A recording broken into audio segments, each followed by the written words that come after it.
lakh rupees 20%, 20 to 24 lakh rupees 25%, and above 24 lakh rupees 30%. To taxpayers up to 12 lakh of normal income other than special rate income such as capital gains. I'll read that again. To taxpayers up to 12 lakh of income other than special rate income such as capital gains, tax rebate is being provided in addition to the benefit due to slab rate reduction in such a manner that there is no tax payable by them. The total tax benefit of slab rate changes and rebate at different income levels can be illustrated with a few examples. A taxpayer in the new regime with an income of 12 lakh rupees will get a benefit of 80,000 rupees in tax, which is 100% of tax payable as per the existing rates. A person having income of 18 lakh rupees will get a benefit of 70,000 rupees in tax, that is 30% of tax payable as per existing rates. A person with an income of 25 lakh gets a benefit of 1,10,000 rupees, that is 25% of his tax payable as per existing rates. Details of my tax proposals are given in the annexure. As a result of these proposals, Honorable Speaker, sir, revenue of about 1 lakh crore in direct taxes and 2,600 crores in indirect taxes will be foregone. मैं एक startup चलाता हूँ, mister proptech, ठीक है। ये real estate का platform है। Okay, तो बीइंग ए स्टार्टअप मैं ये बताना चाह रहा हूँ कि ये बजट है जो गवर्नमेंट ने अनाउंस किया है, स्टार्टअप के फोकस नहीं था। रीज़न क्या है कि गवर्नमेंट ने पहले अनाउंस किया था हम एआई में फोकस करेंगे। इस बजट से पहले ही 10,000 करोड़ रुपया अनाउंस हुआ था एआई के लिए, जिसमें से 2,500 करोड़ रुपया will be given to AI startups. जो बजट में अनाउंस करना था वो अनाउंस नहीं किया है, पर 500 करोड़ रुपया सिर्फ startups for AI for education रखा गया है। मतलब वो बिल्कुल इग्नोर किया गया स्टार्टअप, बिकॉज एआई स्टार्टअप बहुत ज़्यादा फंडिंग लेके आ रहे हैं इंडिया में। कोई भी स्टार्टअप खड़ा हो रहा है एआई के लिए, उसको फंड्स मिल रहे हैं, बाहर से फंडिंग आ रही है। मुझे लगता है गवर्नमेंट को सपोर्ट करना चाहिए था, तो वो चीज़ें इग्नोर हुई है। गवर्नमेंट ने चाहे 10,000 करोड़ रुपया स्टार्टअप्स के लिए रखा है, हम हर साल ही रखते हैं, पर कोई प्रोसेस नहीं है मतलब स्टार्टअप्स को सीधा पैसे मिलने का। फंड ऑफ ए फंड बोलते हैं जैसे, बट वो पता नहीं कि स्टार्टअप्स को मिल पाएगा कि नहीं।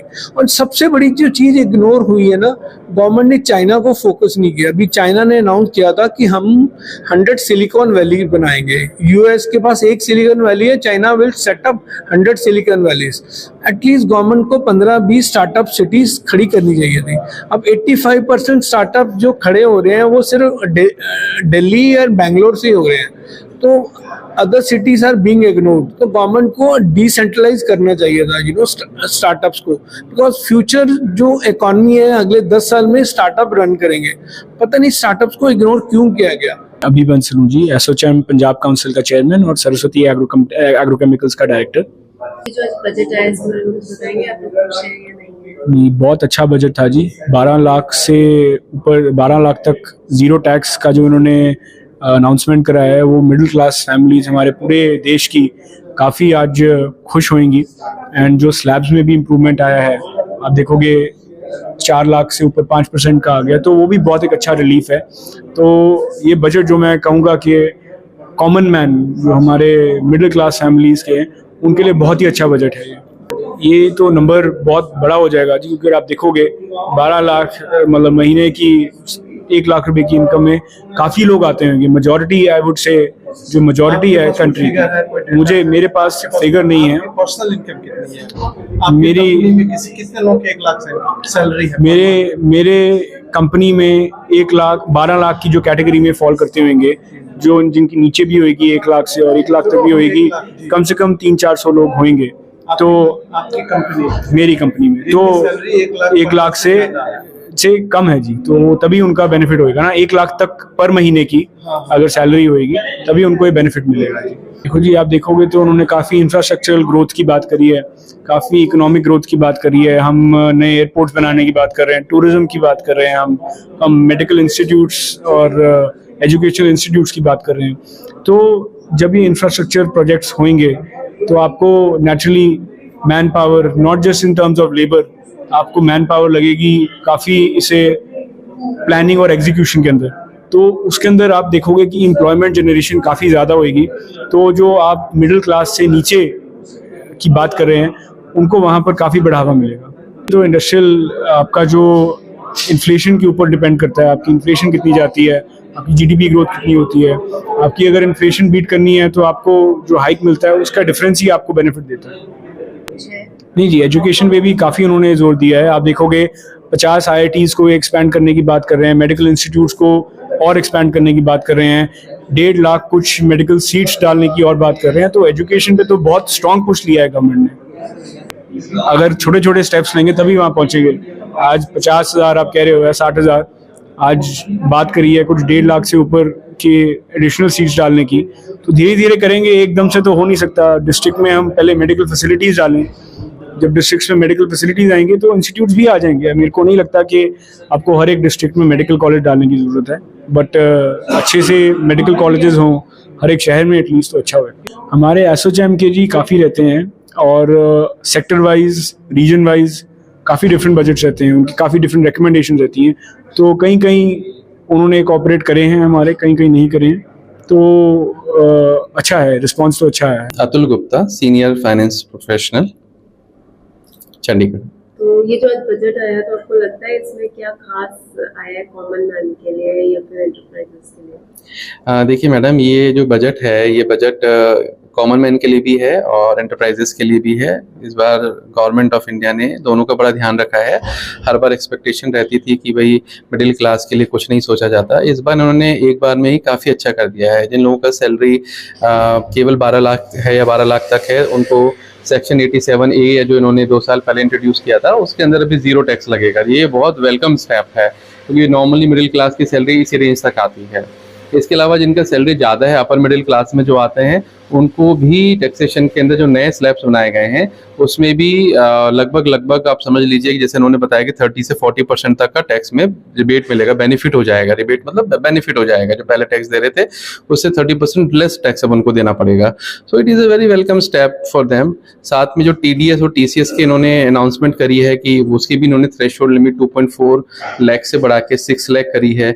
That is again good boost to the economy which is being run by middle class people. तो और वेंडर पेमेंट के लिए भी तो TDS का लिमिट इन्होंने थ्रेशोल्ड का बढ़ा के बहुत अच्छा करा है। इसके अलावा एंटरप्राइज के एंगल पे देखो तो MSME के लिए इन्होंने जो क्रेडिट गारंटी फंड है वो 5 करोड़ से 10 करोड़ कर दिया है। स्टार्टअप का इन्होंने 10 करोड़ से 20 करोड़ कर दिया है।